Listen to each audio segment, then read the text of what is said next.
반갑습니다. 저는 항암 투병 중인 40대 후반 평범한 집안의 엄마입니다.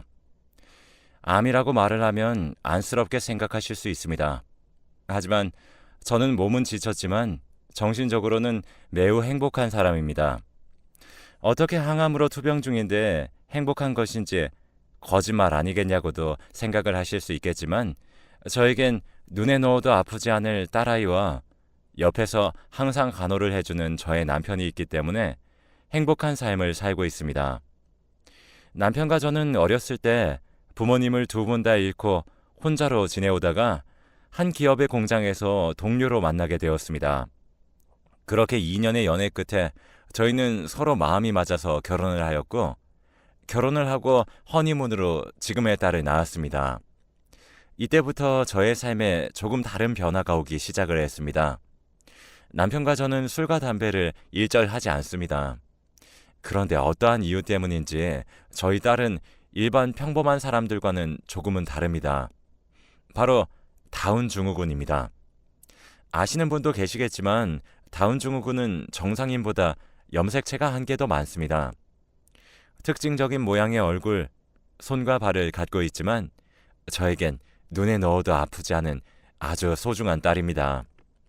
남편과 저는 앞으로 처대를 잘 키울 수 있을까 하는 걱정이 있었지만 정성을 다해 아주 예쁘게 키웠습니다. 그렇게 제 딸이 특수학교를 입학을 하였을 때 제 몸에 이상 증세가 보이기 시작했습니다. 맨 처음에는 그냥 오늘 피곤해서 그런가 하는 생각이 들었지만 무시하며 저와 남편 모두 식품 공장에서 열심히 일을 했습니다. 그러다가 가슴에 멍울이 만져지는 것입니다. 그러면서 피가 살짝 묻어 있더라고요. 놀란 마음을 가라앉히고 그 다음날 곧바로 병원으로 향했습니다. 유방암이라고 조금은 의심을 했지만 그 의심이 확신으로 변하는 순간 저는 인생이 끝날 것만 같았습니다. 의사 선생님께서 이렇게까지 암덩어리가 커졌는데 그동안 많이 힘드시진 않았나요? 덩어리가 겨드랑이에서도 만져집니다. 라는 말씀을 하셨고 저는 이 사실을 남편에게 어떻게 말을 해야 하나 싶었습니다. 왜냐하면 제가 유방암 판정을 받기 며칠 전에 남편이 공장에서 사고를 당하는 바람에 왼팔이 잘려나가는 일이 있었기 때문이죠. 남편이 저에게 말은 안 했지만 어떠한 생각을 갖고 있는지 다른 동료 친구에게 이야기를 들었기 때문에 남편은 남편대로 힘들 것이라고 생각을 했습니다.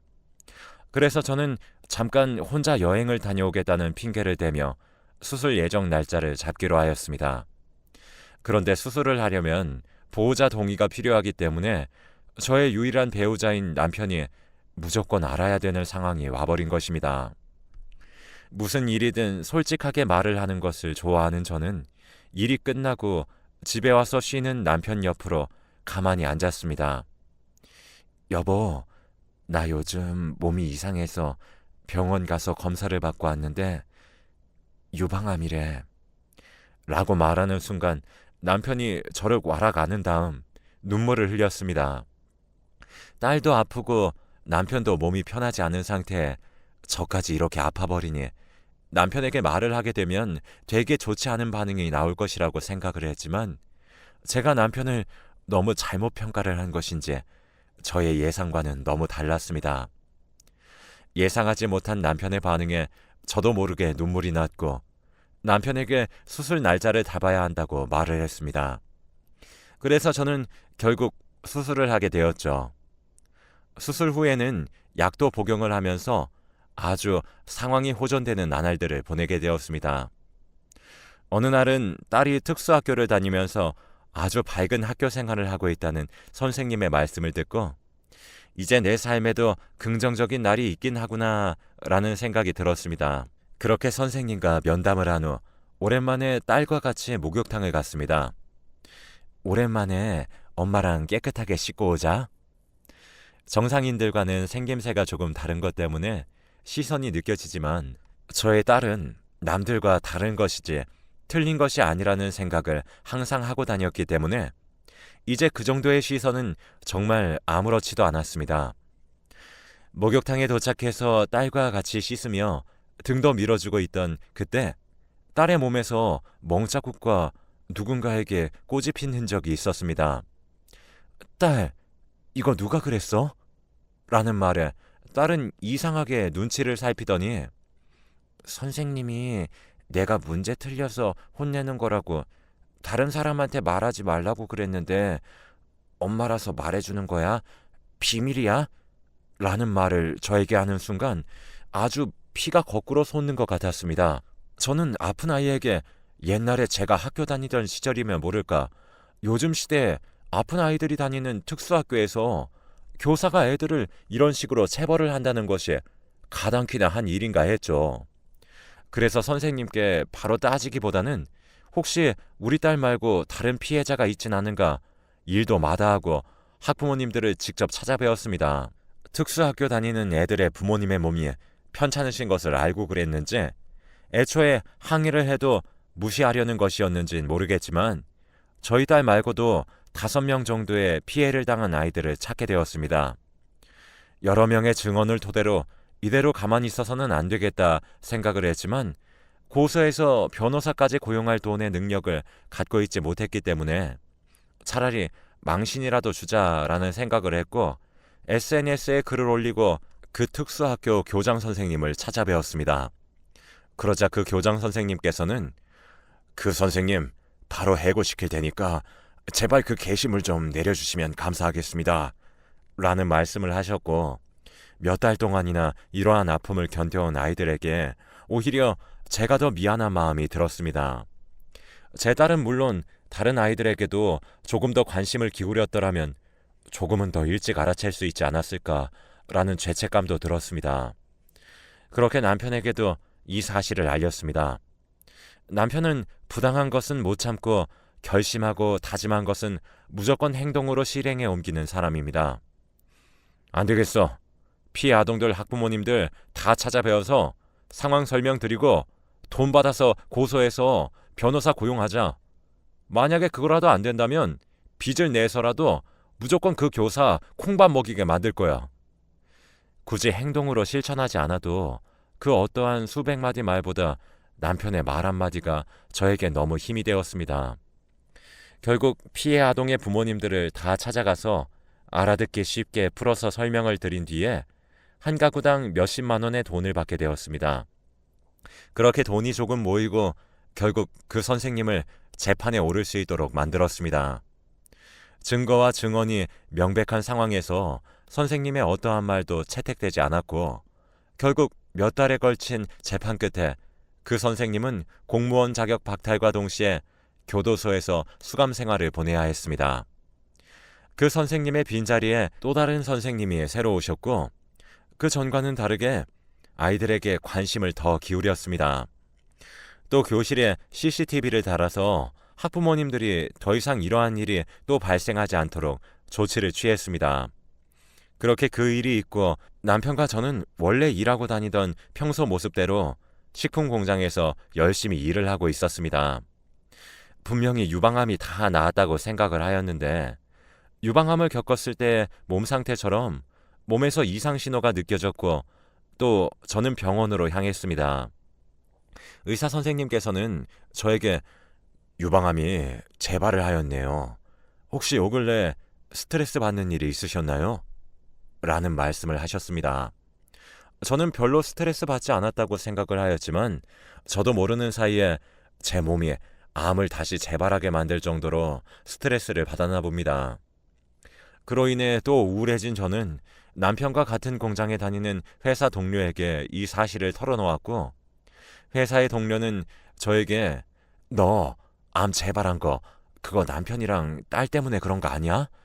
라는 말을 저에게 하였고 제 머리는 분명 아니라고 생각을 하고 있지만 어떻게 상황으로만 보면 동료의 말이 절대 틀린 것만은 아니었습니다. 그러다 문득 병원에서 수술하기 전에 며칠 동안 같은 병실을 썼던 50대 아주머니의 말씀이 떠올랐습니다.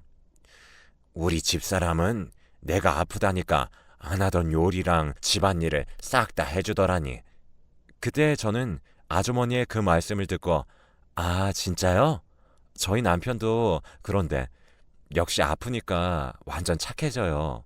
라는 거짓말을 했습니다. 사실 저희 남편은 제가 암 소식을 말했을 때랑 말하지 않았을 때랑 태도가 똑같았기 때문입니다. 집안일은 물론 딸의 육아도 모두 다 제가 했습니다. 하지만 남편이 팔이 없는 것과 일을 하고 오면 피곤하다는 것을 충분히 알았기 때문에 아무런 말을 할 수가 없었습니다. 어쩌면 우리 가족은 왜 이렇게 다 아픈 것인지, 왜 우리 가족만 이렇게 불행한지 그때 당시에는 모든 것을 포기하고 싶었습니다.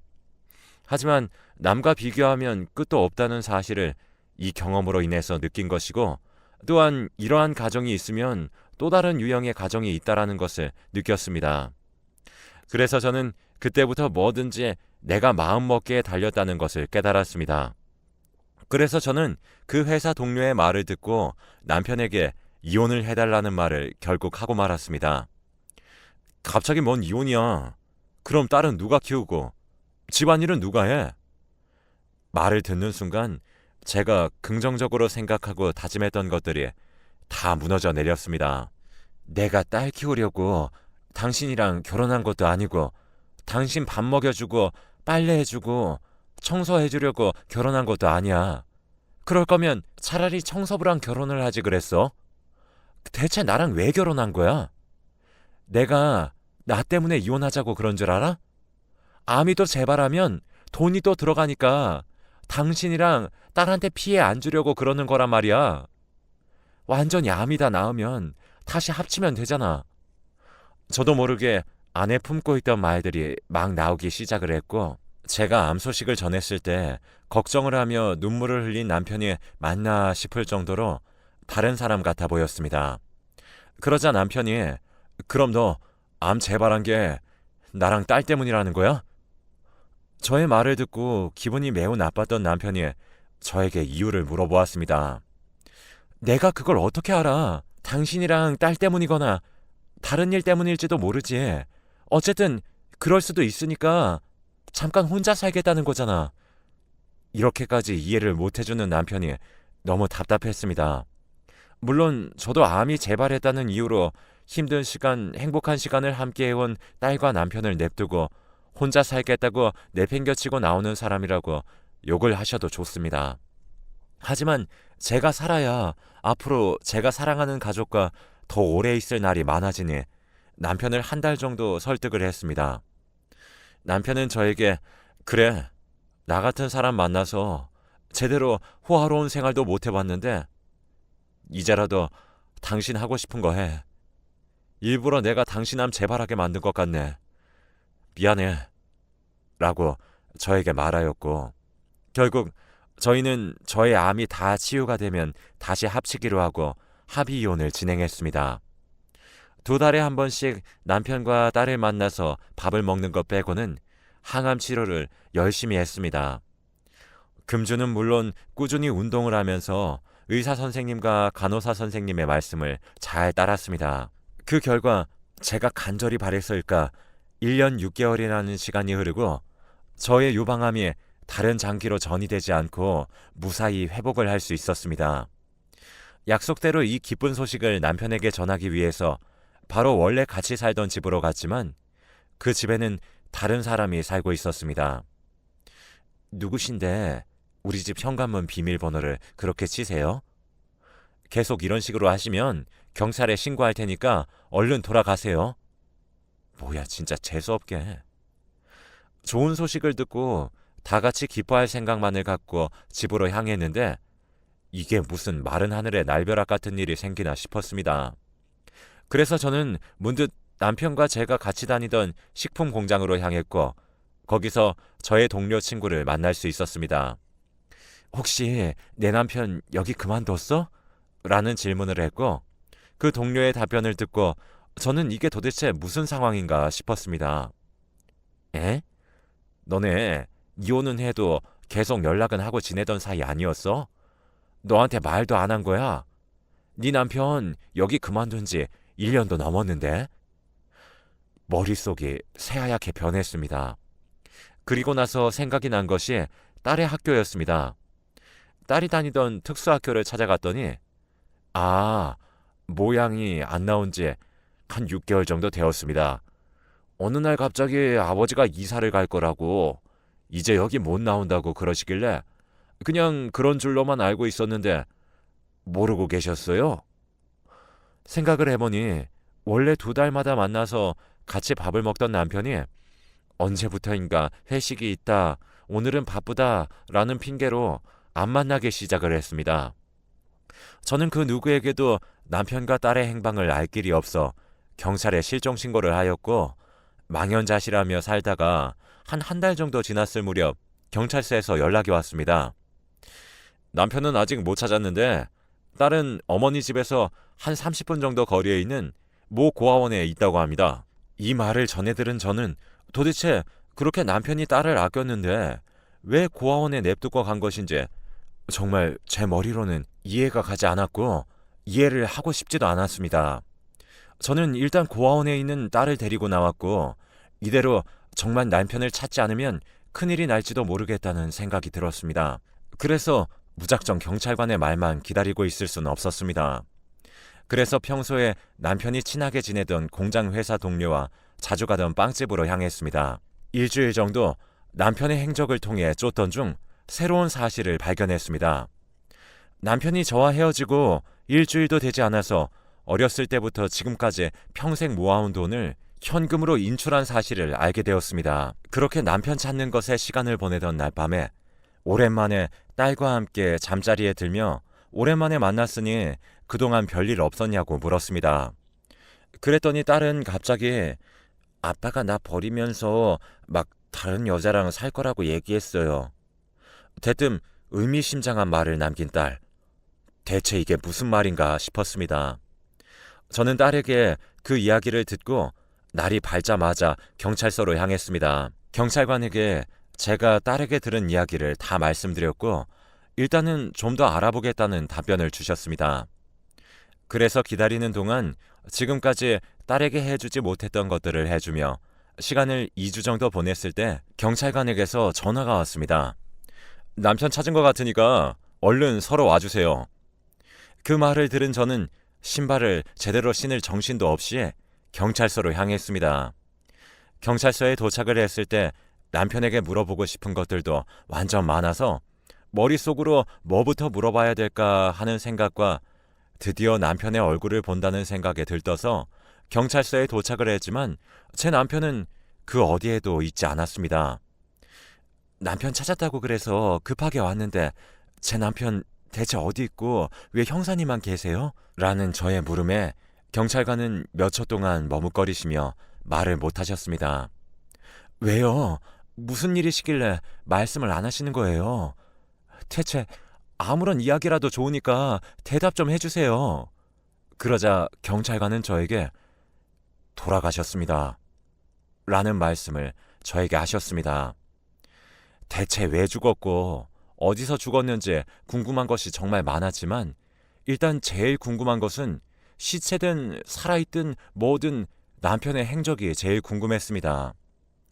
그럼 제 남편의 시체는요? 죽었다는 증거가 있긴 해요? 라는 말을 하자 갑자기 저에게 손짓으로 누군가를 가리켰습니다. 저 사람이 죽였다고 자백을 했어요. 그래서 누구인지 경찰관의 손끝을 향해서 보았더니 제가 유방암에 걸렸을 때 이혼을 하라고 그러던 저의 동료이자 친구였습니다. 야, 너 뭐야? 대체 왜 여기 있는데? 너가 왜 여기 있어? 너가 내 남편 죽인 거 맞아? 왜 죽였어?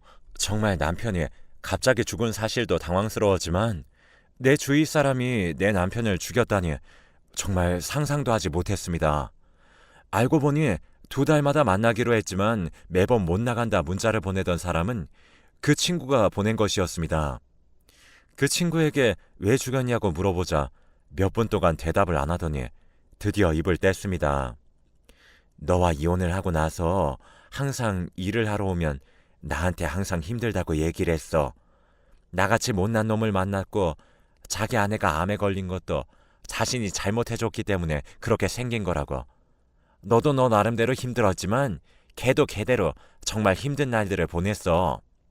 하루 세 끼 제대로 밥을 챙겨 먹지도 못하고 팔이 그러니까 자기 몸 챙기는 것도 힘든데 딸까지 챙기려고 하니까 너무 힘이 들었던 거지. 그래서 내가 너 딸 고아원에 넣는 거 어떻겠냐고 내가 제안한 거야. 그리고 딸한테 나중에 누군가가 와서 너한테 아빠 어딨냐고 물어보면 어떤 여자랑 바람 났다고 말을 하라고 그랬어. 그래야지 욕이라도 하면서 나를 안 찾을 거라고 그러더라. 어쨌든 다 네 남편이 시켜서 한 짓이야. 오히려 이렇게 너가 암이 다 낫게 되어도 다시 자기한테 돌아오면 이번엔 암이 아닌 더 큰 사고가 생길지도 모른다면서 이야기를 하더라. 정말 긍정적이게 얘기를 해줘도 뭐든지 안 될 거라면서 우울하게만 받아들이더라고. 근데 내가 거기다가 당사자도 아닌데 뭐라고 이야기를 해? 너가 겪어보지도 않았으면서 조용히 하라고 오히려 나한테 뭐라고 그러더라. 그러면서 자기 좀 죽여달라고. 나도 요즘 우울했어서 그냥 같이 죽으려고 그랬는데 나만 살아난 거야. 근데 내가 그런 일을 겪고 발을 뻗고 잘 수가 있어야 말이지. 라는 말을 들은 저는 그 동료에게도 정말 화가 났지만 모든 것을 제 남편이 자진해서 한 것이라니 매우 당황을 했습니다. 그래도 너가 살았으면 정신 차리고 내 남편도 데리고 나왔어야 되는 거 아니야? 어떻게 너만 나올 생각을 해? 라고 하자 동료는 이 말을 할 줄 예상을 했던 것인지 지 혼자 살자고 지 남편이랑 딸 버리고 갈 땐 언제고 이제 와서 네 남편이래? 결국 저와 동료는 싸움이 붙게 되었고 어찌저찌 해서 남편 장례도 치르고 시간이 어느 정도 흐르게 되었습니다. 이제 남편도 없이 혼자 딸아이를 어떻게 키워야 하나 앞날이 막막한 어느 날 집 청소를 하다가 장롱에서 배낭 가방을 하나 발견했는데 그 가방 안에는 로또 용지만 수백 장이 있었고 얼추 세어보니 현금으로 1,000만 원 정도 되는 금액의 로또가 뭉탱이로 들어가 있었던 것입니다. 가방 안에 편지도 하나 있었는데 읽어보니 여보, 이 편지를 읽게 된다면 나는 아마 세상에 없을 테지. 한쪽 팔 없는 남자가 이제는 더 이상 직장을 구하기도 힘들고 밥만 먹고 돈만 축낼 것 같네. 딸아이를 나 혼자 키우기도 힘들어서 고아원에 잠시 맡겼어. 그래서 내게 마지막 남은 전 재산으로 전국을 떠돌며 로또 명당을 찾아가 10만 원씩 당첨자가 많이 나온 지점을 찾아다니며 1,000만 원가량 로또를 샀네. 이게 내 마지막 희망이자 당신을 위한 거야. 부디 좋은 일이 생기고 항상 행복하길 바래. 라는 짧은 편지가 가방 안에 있었습니다. 읽는 순간 눈물이 앞을 가려 볼을 타고 눈물이 계속 흘렀고 저는 마음을 가다듬고 하룻밤을 울며 지샜어요. 그러다 일주일 정도가 지나고 남편이 두고 간 배낭에 있던 로또 용지 수백 장을 하나하나 당첨번호와 조회하기 시작했습니다. 그러자 5,000원 당첨권도 수십 장 나오고 10,000원 당첨권도 여러 개 나오더군요. 설마 아무리 많이 로또를 샀다고 해도 설마 1등이 당첨되겠어? 라는 생각을 하며 하루하루 그 용지들을 조회해 나갔습니다. 500장 정도가 되는 걸 하나하나 조회하려니 시간이 무척 많이 걸렸죠. 5일 정도 지나서 거의 다 확인해 갈 때쯤 번호가 2등 번호랑 일치한 겁니다. 비록 1등은 아니었지만 2등이라도 당첨된 게 너무 신기하고 남편이 선물로 주고 간 것 같아 기쁘기도 했지만 이것이 남편의 전부라고 생각하니 또 눈물만 흘렀습니다.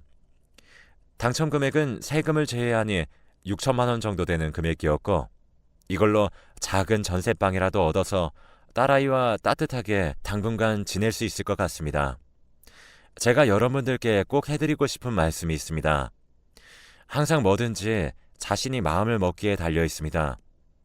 하고자 하는 의지와 이루고자 하는 결심과 올바른 판단이 있다면 저처럼 후회하는 삶을 살진 않으실 겁니다. 저는 그래서 지금 딸과 쭉 잘 살고 있습니다. 여러분들도 자신이 가진 것을 남들과 비교하면서 자신을 비하하고 깎아내리는 행동은 절대 하지 마시길 바랍니다. 행복하세요.